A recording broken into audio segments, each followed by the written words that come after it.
Bienvenue. Dans cette vidéo, je vais vous montrer comment ajuster le format d'image et le redimensionnement sur votre moniteur Xiaomi G27QI.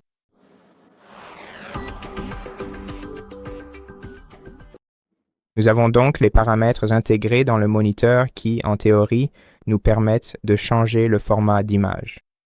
Mais malheureusement, j'ai eu deux exemples où cela n'a pas fonctionné pour moi, donc en général, pour y accéder, vous devez appuyer sur le bouton joystick à l'arrière de votre moniteur. Et ensuite, une fois que vous voyez cette croix directionnelle, vous devez pousser le joystick vers la droite pour ouvrir les paramètres OSD.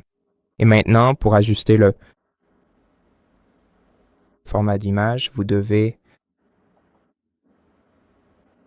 aller dans le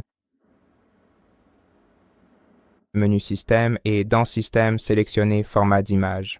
Mais très probablement, vous ne verrez que plein écran ou plein écran et auto. Par conséquent, pour vraiment ajuster le format d'image, vous devrez aller dans les paramètres système de votre ordinateur. Dans cette vidéo, j'utilise maintenant Windows 11. Pour cela, sous Windows 11, vous devez ouvrir les paramètres, puis aller dans Paramètres système et ensuite ouvrir Affichage. Maintenant, ici, dans les paramètres d'affichage, nous allons devoir aller dans les options avancées. D'accord, ici nous pouvons ajuster le taux de rafraîchissement, mais ce que nous cherchons, ce sont les options de mise à l'échelle. Très bien, donc ici nous avons les paramètres de mise à l'échelle. Nous pouvons donc ajuster la mise à l'échelle du moniteur comme nous le souhaitons. Et ensuite, pour le format d'image, il faudra choisir la résolution d'affichage appropriée. Par défaut, j'ai du 2K. Mais si nous sélectionnons une résolution d'affichage différente,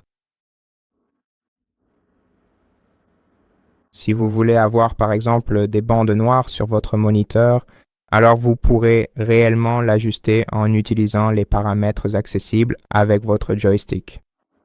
D'accord, laissez-moi juste un instant. D'accord, donc si nous revenons dans le menu Système, puis que nous descendons jusqu'au format d'image et sélectionnons Auto. Alors, en théorie, nous pourrions effectivement avoir ces bandes noires, ces zones sombres sur notre écran.